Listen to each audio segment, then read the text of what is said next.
ನಮಸ್ಕಾರ ವೀಕ್ಷಕರೇ, ಇದು ನಮ್ಮ ಬೋರ್ ಡ್ರಿಲ್ಲಿಂಗ್ ಮಾಡಿದ ಕಂಟಿನ್ಯೂಷನ್ ವಿಡಿಯೋ. ಬೋರ್ ಡ್ರಿಲ್ಲಿಂಗ್ನ ನಾವು 300 ಅಡಿ ತನಕ ಕೊರೆಸಿದ್ವಿ. 100 ಅಡಿಗೆ ಮೊದಲನೇ ಗ್ಯಾಪ್ ಸಿಕ್ಕಿತ್ತು, 1 ಇಂಚ್ ನೀರು. ಆದಮೇಲೆ 300 ಅಡಿ ತನಕ ಯಾವುದೇ ಗ್ಯಾಪ್ ಸಿಗಲಿಲ್ಲ. ಅದಕ್ಕೆ ಅಲ್ಲಿಗೆ ಸ್ಟಾಪ್ ಮಾಡಿ ಇನ್ನೊಂದು ಡಸ್ಟ್ ಕಾಣ್ತಿರ್ಬೋದು ನಿಮಗೆ, ಅಲ್ಲಿ ಕೊರೆದ್ವಿ. ಅಲ್ಲಿ 150 ಅಡಿ ತನಕ ಕೊರೆದ್ವಿ, ಫುಲ್ ಡಸ್ಟ್ ಬಂತು. ಸೊ ಸ್ಟಾಪ್ ಮಾಡಿ ಹೋದರು. ನೆಕ್ಸ್ಟ್ ಡೇ ಬೆಳಗ್ಗೆ ಬಂದು ನಾನು ನೀರು ಎಷ್ಟಿರ್ಬೋದು ಅಂತ ದಾರಕ್ಕೆ ಒಂದು ಬಟ್ಲು ಕಟ್ಟಿ ಚೆಕ್ ಮಾಡೋಣ ಅಂತ ಚೆಕ್ ಮಾಡ್ತಾಯಿದ್ದೆ. ನೋಡಿದ್ರೆ ಆಶ್ಚರ್ಯವಾಗಿ 45 ಅಡಿಗೆ ನೀರಿದೆ. ಅದಕ್ಕೆ ಯೋಚನೆ ಮಾಡ್ತಾಯಿದ್ದೀನಿ, ಇದಕ್ಕೇ ಮೋಟ್ರು ಬಿಡಿಸ್ಬೋದಾ, ಬಿಟ್ಟರೆ ನೀರು ಬರುತ್ತಾ ಅಂತ ಯೋಚನೆ ಮಾಡ್ತಾಯಿದ್ದೀನಿ. ನಿಮ್ಮ ಸಜೆಷನ್ಸ್ ಸ್ವಲ್ಪ ಹೇಳಿ.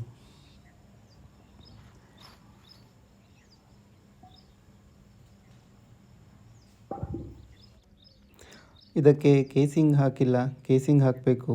100 ಅಡಿ ತನಕ ಕೇಸಿಂಗ್ ಹಾಕೋಕ್ಕೆ ಹೇಳಿದರು ಬೋರ್ ಲಾರಿಯವರು. 100 ಅಡಿ ಅಂತಂದರೆ ಹತ್ತತ್ರ 45,000 ರೂಪಾಯಿ ತನಕ ಆಗುತ್ತೆ ಕೇಸಿಂಗ್ ಪೈಪ್.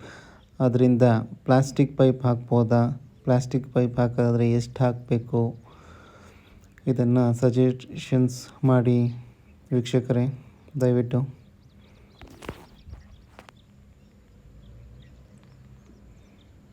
ಧನ್ಯವಾದಗಳು. ದಯವಿಟ್ಟು ಸಬ್ಸ್ಕ್ರೈಬ್ ಮಾಡಿ. Thank you.